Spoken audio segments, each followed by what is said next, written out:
Good evening to all of you. I welcome the audience to this discussion on rotation molding and blow molding. As some of you are well aware that we have been discussing the processing techniques for plastics in our last few lectures.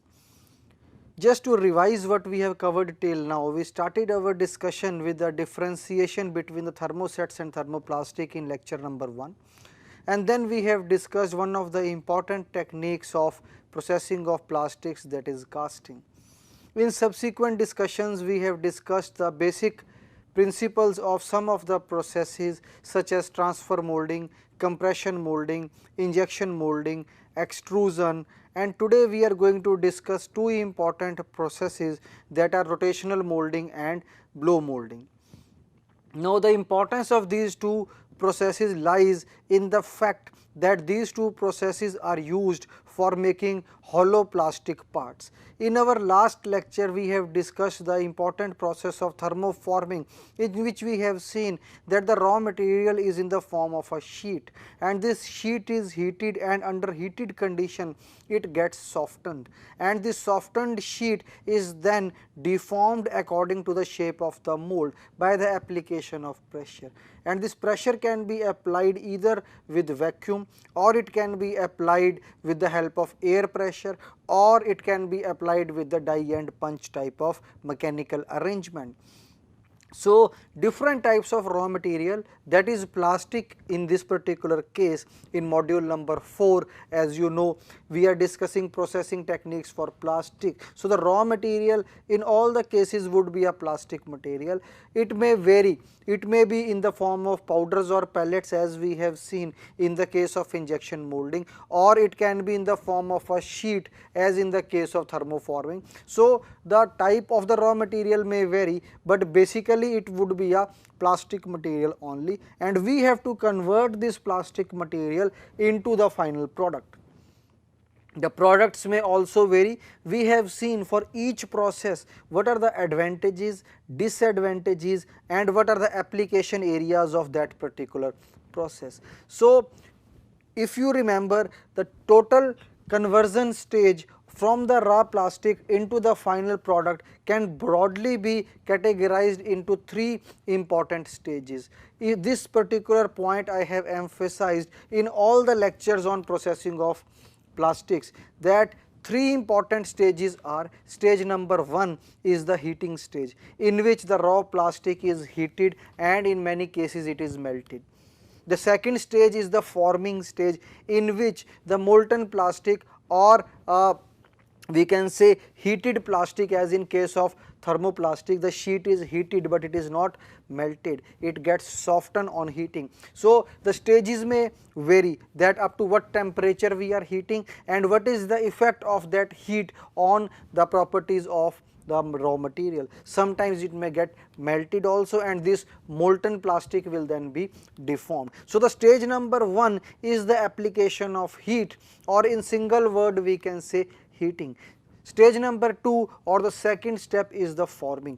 In forming, we are changing the shape, we are giving the final shape to the product or to the plastic, which we want to convert into the final product. And the final stage is the cooling stage, in which we allow the final product, which has been formed by the first two stages, into a, we can say it is now into a usable form when it cools down. So, the three stages primarily are heating the raw plastic, forming the raw plastic into the desired shape, and then allowing the final shape to cool down inside the mold cavity.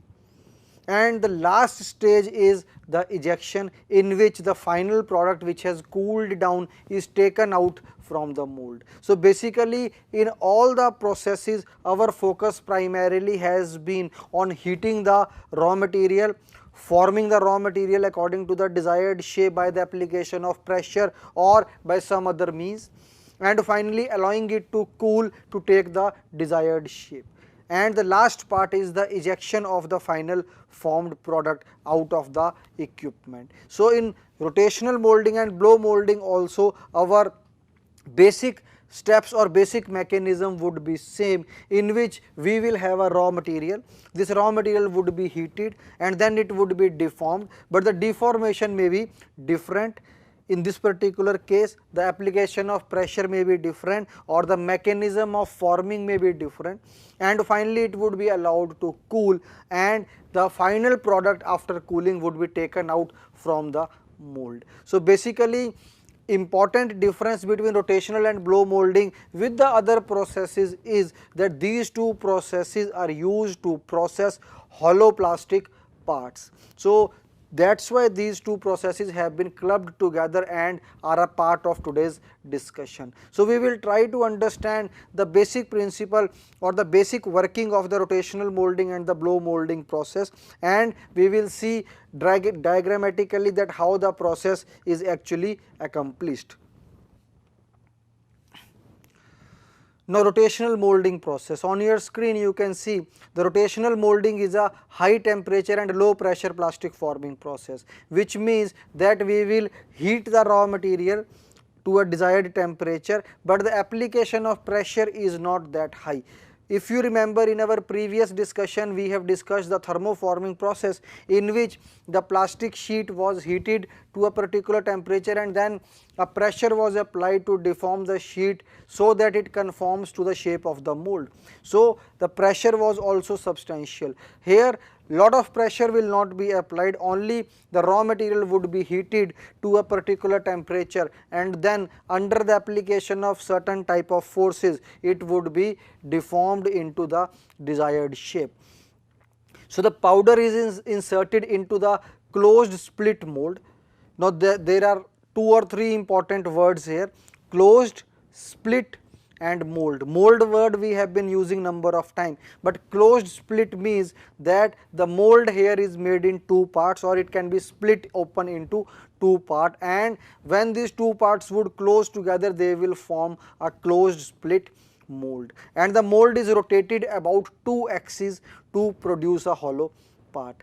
I have already emphasized that rotational molding and blow molding are the 2 processes which are used for forming of or processing of hollow plastic parts. So here this particular mold would be rotated about 2 axes, and the 2 axes we can call as the primary and the secondary axis. So let us try to understand the rotational molding process with the help of a diagram.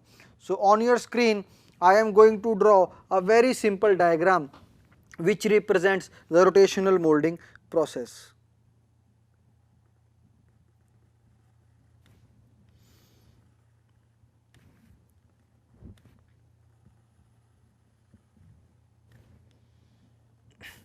Now this is the platform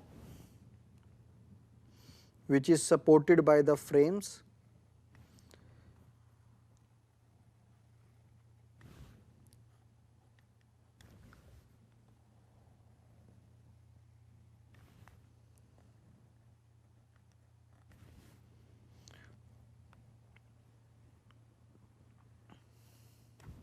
Now this is, we can see a platform on which the mold is mounted. As we have seen, we use a closed split mold. Now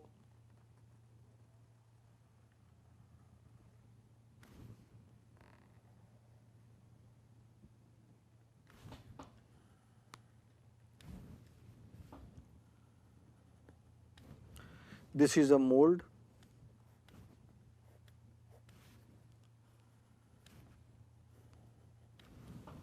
So we have a mold, and then we have 2 axes. These are the axes that I am drawing on your screen. One is a horizontal axis, another one that I am drawing on the screen now is the vertical axis, and this is our mold. As it has already been mentioned, it is a closed split mold that it can be opened into 2 parts to take out the final product, and we have the 2 axes, the vertical and the horizontal. This is the horizontal axis. So we have a vertical axis and a horizontal axis, and the mold is rotated about these two axes. Now this is the rotation about the primary axis. This we can call as the primary axis, and we can have a rotation about the secondary axis. So this is the secondary axis. So we have primary axis and the secondary axis, and the mold would be rotating about the primary axis for a given number of rotations and the secondary axis for a definite number of rotations, and the raw material is inserted inside the mold. So we may have an opening at the top for inserting the raw material. So the raw material would be, in this case, can be a plastic powder or plastic pellets. So this mold is also heated. So we may be using a heated mold. So the mold is heated, and when the raw material is put inside the heated mold, it fuses together with the adjacent pellets, and finally under the rotation this particular material which is present inside the closed split mold is thrown out towards the walls of the mold, and it sticks to the walls of the mold, although we have a non-stick type of coating, so that the final product that we form do not stick to the walls of the mold. But certainly under the influence of the forces that are generated because of the rotation about the primary and the secondary axis, the material would be thrown out towards the walls of the mold, and it will take the shape of the walls of the mold, and finally after opening the mold the product would be taken out. So this is a simple representation of the rotational molding process. Once again we can see how the process actually takes place. The raw material is inserted in the form of pellets or powder inside the closed split type of mold. The mold is rotated about the primary and the secondary axis. The mold in this case is a heated mold, and because of the heat the raw material fuses together with the other we can say pellets or the other powdered form raw material, and because of the force generated because of the rotation of the mold, the raw material is thrown out towards the wall of the mold, and because of the rotation about the two axes the material goes and settles down or conforms to the shape of the mold, and finally after the material has cooled down the closed split mold is opened and the final product is taken out from the mold. So we can make axisymmetric type of components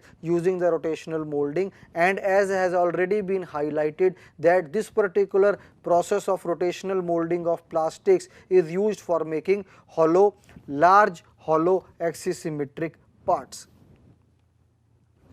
Now let us come back to our discussion.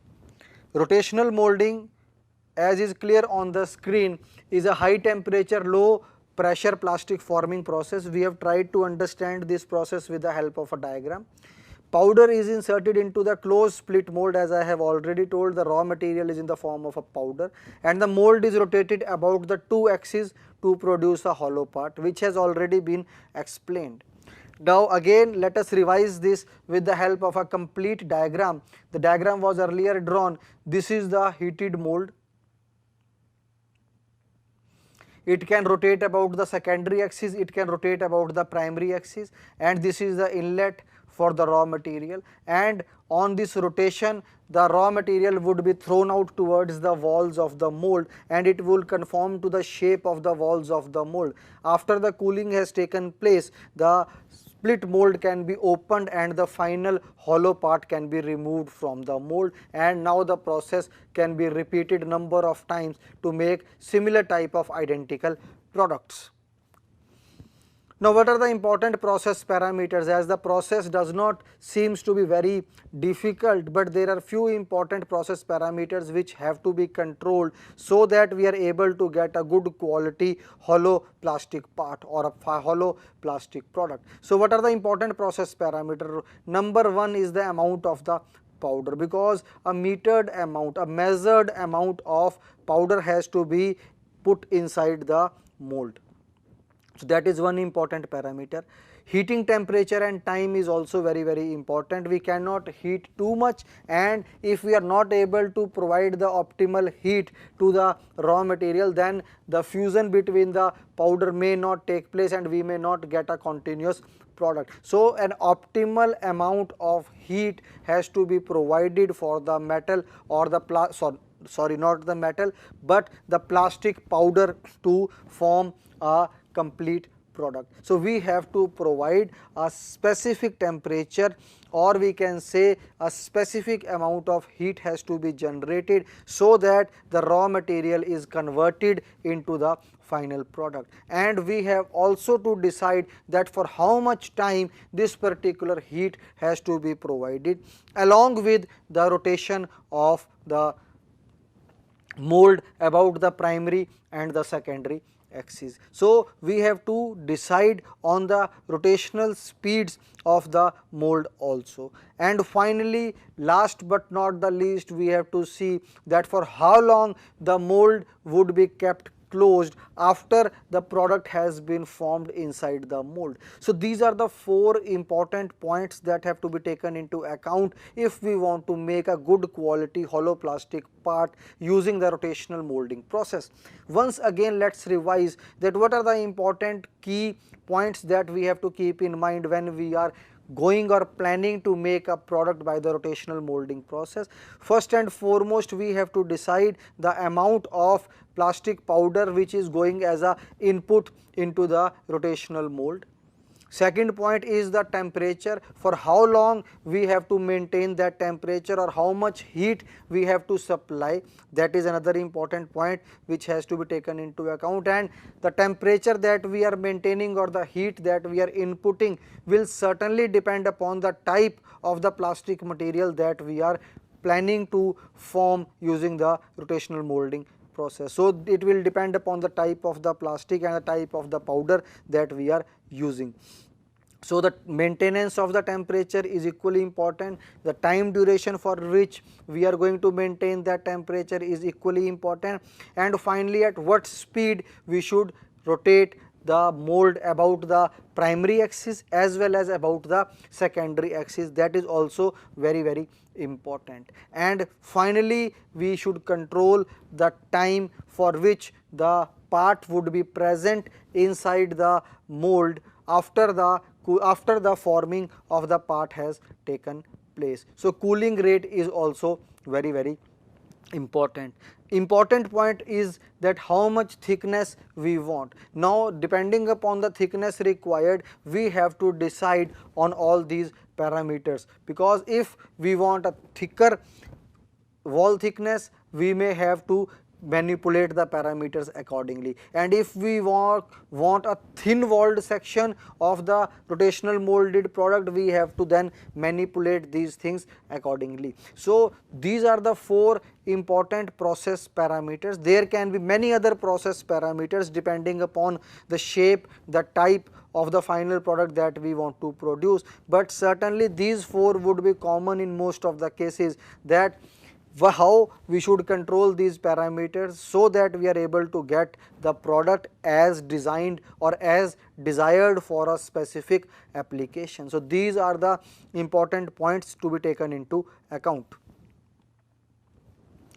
Now, what are the materials that can be used as the raw material in case of rotational molding? Thermosets and thermoplastic materials can be used.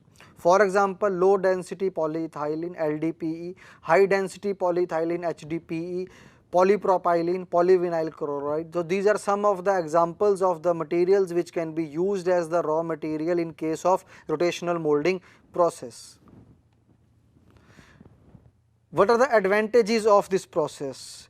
Allows molded threads and mold in inserts. This is one important application of, or we can say advantage of rotational molding, that if we want to have threaded sections in the final product, yes, we can do it using the rotational molding. So we can because this process allows molded threads and mold-in inserts. Second important advantage is a wide range of surface finishes can be got.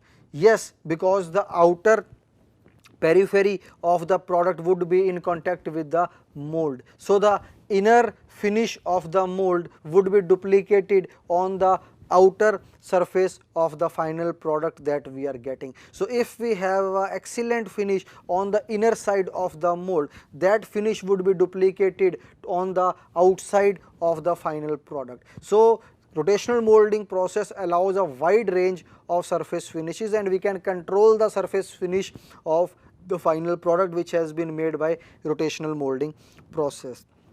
And also in many of the cases no finishing or no coating of the product would be required, because the integral surface finish that we get out of the process is sufficient enough for many applications. So the waste in this particular case is also minimized. Why? Because we are inputting the metered amount of raw material only, so there are chances of less wastage.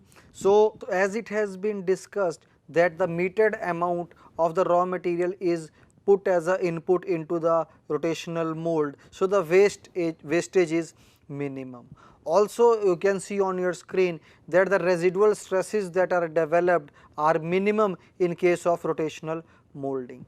Also once a mold has been made, it can be used for making a large number of parts. So the tooling requirements are not that expensive in case of rotational molding. Another advantage of the process is that additives for weather resistant flame retardation can be incorporated. As we are giving the input, the metered amount of the plastic powder as a input, if we want to make a part which has to have certain specific requirements, like it has to be used for a overhead water tank, a overhead water tank we want to produce by a rotational molding process, we feel that it should have weather resistance, it should have flame retardation. So in the input stage only, when we are inputting the plastic powder, we can put the flame retardation pigments or the weather resistant pigments into the raw material only, so that the final product that we get is having these type of characteristics. So it is resistant to weather as well as it does not catch fire easily.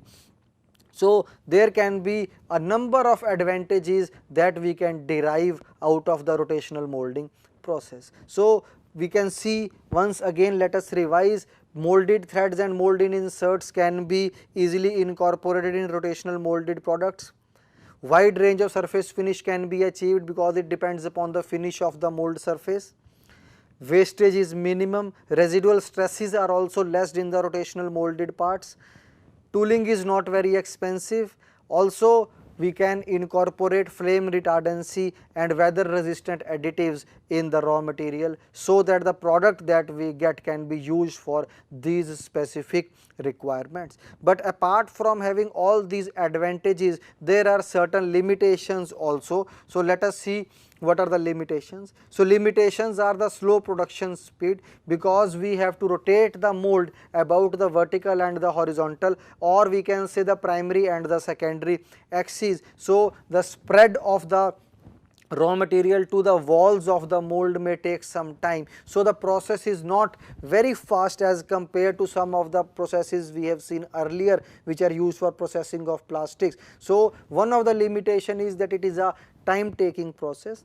It usually takes about 1 hour to complete the process. This is in one specific case. We cannot generalize that it would take 1 hour, only depending upon the size, depending upon the type of plastic we are processing. This particular time may be less also, and depending upon the shape complexity, we may require sometimes additional time, so that the powder or the plastic is able to fill each and every corner of the mold cavity. So this is just a representative time, it may vary from lesser amount to a higher amount, and moreover the precision that we get is not very high. So another important point that we can note in case of rotational molding is that the outer surface finish can be easily controlled by the finish of the mold, but the inner finish of the final product sometimes have to be taken into account. So that sometimes may require certain additional finishing operations at a later stage. Why? Because we are inputting the raw material from top and as the heated mold is being used. Now because of the rotation, the raw material would be spreading or would be forced out to the walls of the mold. So the outside surface finish can be good, but the inside finish of the final hollow product sometimes may be an issue. So that is also can be one of the limitations of the rotational molding process. Now what are the applications of rotational molding? So the products that can be manufactured using rotational molding include storage tanks, as I have taken an example of a over we can say over a building when we use a water storage tank that can be made by the rotational molding process. We can use bins and refuse containers which can be made by rotational molding. Airplane parts can be made, road cones sometimes we see along the road, those can be made by rotational molding. Footballs, helmets, rowing boats, there can be, the applications are huge which can be made by the rotational molding process. Now coming to our second process that we want to cover today, that is blow molding. So one of the common feature between rotational molding and blow molding is that both these processes are used for processing of plastic parts which are hollow in structure or hollow in nature. So blow molding is a plastic processing technique which is used to produce hollow plastic parts by inflating a heated plastic until it fills the mold and forms the desired shape. So the raw material in this case is sometimes called a parison, and this parison can be made by injection molding process. So the raw material or the raw plastic part which is used as a input in the blow molding can be made by injection molding, which is another process for making plastic parts, or the raw material for blow molding can also be processed by extrusion sometimes. So blow molding is a process in which we will be making hollow plastic parts, and the raw material in this case would be a parison which would be used as the raw material, and in this particular parison we would be injecting or we would be inflating this raw material so that it takes the shape of the mold cavity. So we will try to understand this process with the help of a simple diagram. So let us see the diagram on your screen. You can see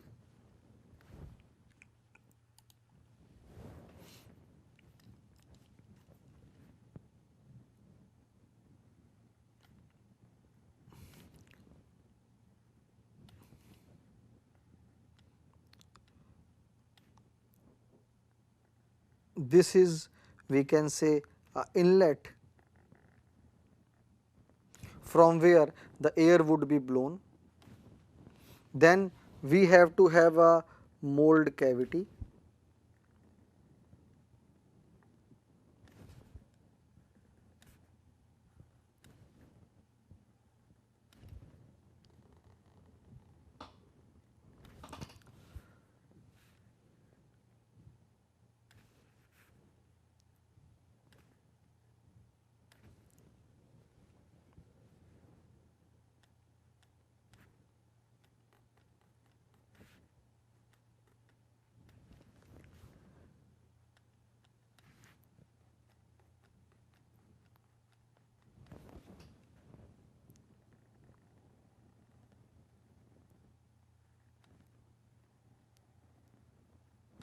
Now this is the raw material. So let me,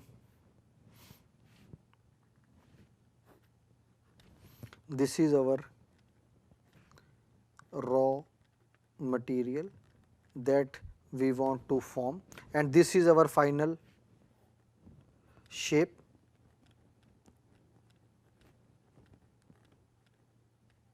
This is the final shape that we want to generate. So when the air would be blown inside this raw material, the raw material is often called a parison. So we have a raw material and a hot air is blown inside this parison. This is our parison, the point, the area that I am highlighting. This is our raw material. The hot air would be blown inside this and this would inflate to take this shape. It would inflate under the influence of the hot air which is blown inside, and it would take this particular shape. So this is the raw material, and the name suggests blow molding. So blow means we are blowing air, and molding means that the raw material is taking the shape of the mold. So the mold is also clearly shown. It is a two-piece mold. We can say it can be divided into these two along this line. So it is a two-piece mold. When it closes down, the raw material comes inside, hot air is blown inside the raw material. Raw material is called a parison. It is a plastic part, and under the influence of the hot air, this plastic parts inflates and takes the shape of the mold. Most of the plastic bottles are made by the blow molding process. So let us now try to see the theory behind the blow molding process. On your screen you can see that blow molding is a plastic processing technique which is used to produce hollow plastic parts by inflating a heated plastic until it fills the mold and forms the desired shape. So in the diagram we have seen that there are 2 or 3 important points. First important point is the raw material. So the raw material is a heated plastic which is also called a parison. Second important point is how it will get inflated. It will get inflated under the jet of air which is input, or which is, we can say, coming from the top. So we have a air jet, we have a heated plastic, and we have a mold. So the mold would conform to the final shape of the product that we want to produce. So inside we have the air jet would inflate the heated plastic, and the heated plastic would inflate, and finally it would touch the boundary of the mold, the inner boundary of the mold, as we have seen in the diagram. And once it touches the inner walls of the mold, it would take the shape of the details that are present on the inner walls of the mold. It would be allowed to cool, and after the cooling has taken place, the mold would open and the final product would be taken out. So different types of products can be made by the blow molding process. So let us now see and try to understand the 4 steps involved in the blow molding. As I have already drawn one diagram to explain the basics of blow molding, let us again see. This is the parison, or the heated plastic raw material. You can see the arrow is indicating the raw material. It would be available in this particular form. It can be made by injection molding process, which we have already covered. Then this is the 2 parts of the mold, part number 1, and this is the second half of the mold, and this is the inlet for the air, from where the air would be coming in and filling this particular molten, not molten, but this particular raw material or heated plastic material. So mold is there, heated plastic raw material is there, and an inlet for air is there. Now in point number 2 or stage number 2, you can see the 2 halves of the mold have closed down and they have formed a cavity like this. This is the final shape that we want to produce. The 2 halves of the mold have now clamped together or joined together, holding the raw material inside. Air would be injected from here and it would inflate this raw material and it would take the shape of the mold cavity. It would take the shape of the mold cavity. This is the shape of the mold cavity. And once it has cooled, the 2 halves of the mold would open and we will get this final product. So in stage number 4, the 2 halves of the mold have opened up and it has taken, final product has been formed, and the air supply is there in stage number 2 and to some extent in stage number 3, and in 3 to 4 the cooling is taking place, and in stage number 4 there is no supply of air, only the mold halves open and the final product is taken out. So it is a 4-stage process, stage 1, 2, 3 and 4. Stage 1, raw material is fixed, 2 halves are open, 2 halves of the mold closed down, air is injected, raw material inflates, adheres to the wall of the molds, the mold open and the final product is taken out.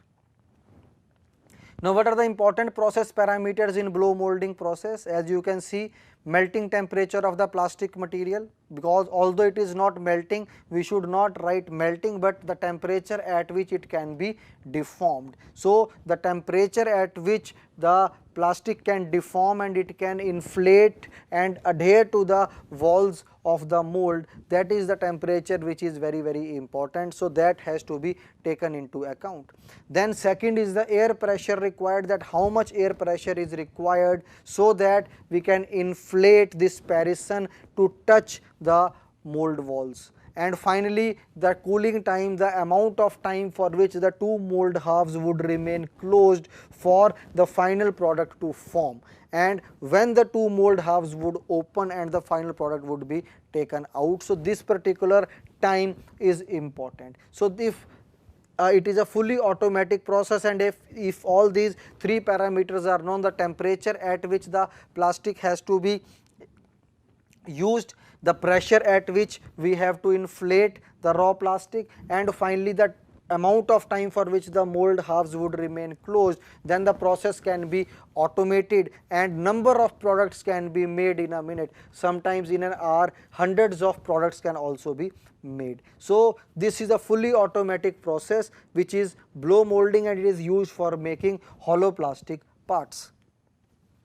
Now what are the materials that can be used for blow molding process? Different types of thermoplastic materials can be used. For example, high density polyethylene, HDPE, LDPE, polypropylene, polyvinyl chloride, polyethylene tetrafilate, as we sometimes use this word quite often, PET bottles. So these PET bottles are made by the blow molding process, and sometimes polycarbonate can also be used.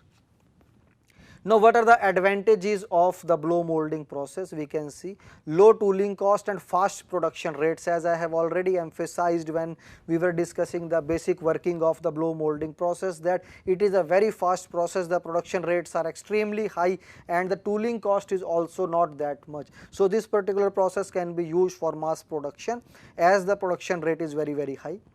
Ability to mold complex parts. If you see many PET bottles or these soft drink bottles sometime, or mineral water bottles, when we see, there are fine intricate details on these bottles. So these particular details can be easily incorporated using blow molding process. Little scrap generated. Scrap generated is minimum in case of blow molding, because the parison that we are using is blown out and it takes the shape of the final product. So there is no wastage literally. Large hollow shapes can also be produced. Produced parts can be recycled. Even there is a lot of work going on in the recycling of plastics. So the parts that we are making out of the blow molding process can also be recycled. But there are a few limitations also. And what are the limitations? The limitations are that the process is only limited to the hollow parts. Why? Because we have a hollow plastic raw material which we are inflating by the air pressure. So this particular process is suitable for hollow parts only and cannot be used for solid parts. Thick parts cannot be manufactured. So the wall thickness in case of, we can say, blow molding is limited, so we cannot make very thick part products using the blow molding process. Now let us see what are the application areas of blow molding. Some of the applications of blow molding are different types of plastic products can be manufactured by process, such as bottles in different shapes and sizes. Different types of bottles can be made, plastic bottles. Jars and containers can be made. Ducting can be made by the blow molding process. Fluid oil tanks, mugs and toys can be made by the blow molding process. So the blow molding process has got lot of applications and it is being used widely for the processing of hollow plastic parts. So with this we come to the end of our discussion on the processing of plastics, but one important point that is left, which I have already emphasized in the end of lecture number 6, is the secondary processing of plastics. Although it is not a well developed, we can say, science and technology, but in many cases the machining of plastics is also done in order to facilitate the assembly of various plastic products to the other plastic products or to other wooden or metallic products. So secondary processing is equally important, although most of the plastic parts are made to the near net shape. So many processes can be used for processing of plastics. Out of that, some of the processes we have already covered. To revise what we have covered in processing of plastics, we have seen the casting process, we have seen transfer molding, we have seen compression molding, we have seen extrusion of plastics, we have seen injection molding of plastics, thermoforming of plastics. Within thermoforming, we have seen different process variants of thermoforming, and today we have seen blow molding, rotational molding. So all these processes can be used for processing of plastic parts, but most of the parts that would be produced by these processes would be used readily, or the parts that we get are near net parts and as usable parts, and no finishing or other secondary operations are required on these parts. But certainly in many cases we may require sometimes secondary processing. So let us have a brief discussion on secondary processing, that is machining of plastics. So most of the plastic products are produced to a near net shape directly by the molding processes. So we have seen so many plastics parts manufacturing processes which are used to make plastic parts to a near net shape. So whatever products we see around us in our day to day life, most of the parts are processed by the various molding processes and they are used as produced. So no secondary operations are done on most of the plastic parts. But sometimes complex plastic products that cannot be directly processed or require finishing operations have to be machined. Sometimes there is a complex plastic product which has to be made in 3 or 4 simple parts which can be made by some of the processes which we have already covered. So now we have a complex or a intricate plastic part which is made into 4 different sub parts. Now these sub parts have to be assembled together to get the final product, and for assembly sometimes we may be requiring machining operations. So machining is a general term. We may be requiring a drilling operation where we need to make a hole inside 2 or 3 different plastic parts so that we are able to assemble them using the mechanical fasteners. So sometimes the secondary operations in terms of machining also becomes imperative for the plastic parts. So all the plastic materials such as thermosets and thermoplastics cannot be machined easily. So there are issues and challenges which are not similar to the challenges that we see in machining of metals. The machinability of plastics is entirely different from the machinability of metals. So in this particular case, when we have to machine a plastic, the issues and challenges are entirely different. So some of the plastic parts are soft in nature and sometimes they are flexible in nature, so it is difficult to machine them. So some of the important points that have to be taken into account while discussing the machining of plastic are the type of the cutting tool material that should be used for machining of plastics, and secondly the rigidity of the material being cut. So if the material is rigid, it sometimes it is easier to cut, but sometimes when it is very flexible, it becomes difficult to machine that material. So machining of plastics is sometimes required, and the conditions and requirements for machining of plastics are entirely different from the conditions and requirements that we usually see in machining of metals. So the different types of machining operations that can be used for plastics are turning, drilling, milling, sometimes threading and tapping has to be done, then sometime we have to cut the plastic part into different pieces, and finally grinding. Grinding is most commonly not used in case of plastics because the finish that we get in case of plastics is very good and no secondary finishing operations are required, but sometimes some edges may have to be ground so that we have to fix the various plastic parts together.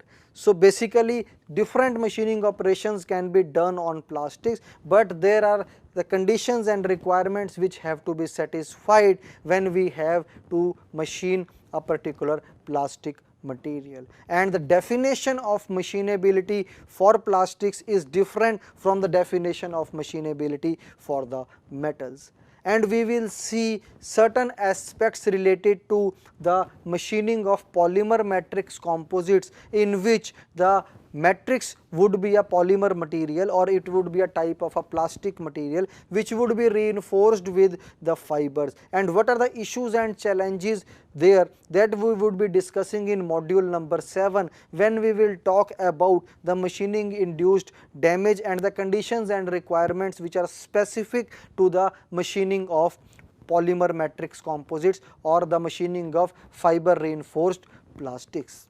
So with this we come to the end of module number 4, in which we have discussed 7 different lectures, and in 7 different lectures our focus was primarily to study the various processing techniques which are used for processing of plastics. Just to revise the techniques that we have used or we have we can say discussed in this particular module, we have discussed the casting process in plastics, we have discussed the extrusion of plastics, we have discussed transfer molding, we have discussed compression molding, injection molding, thermoforming, blow molding and rotational molding. So in our next module our focus would be on a different material and the processing of different types of materials which have properties similar to those of non-metals.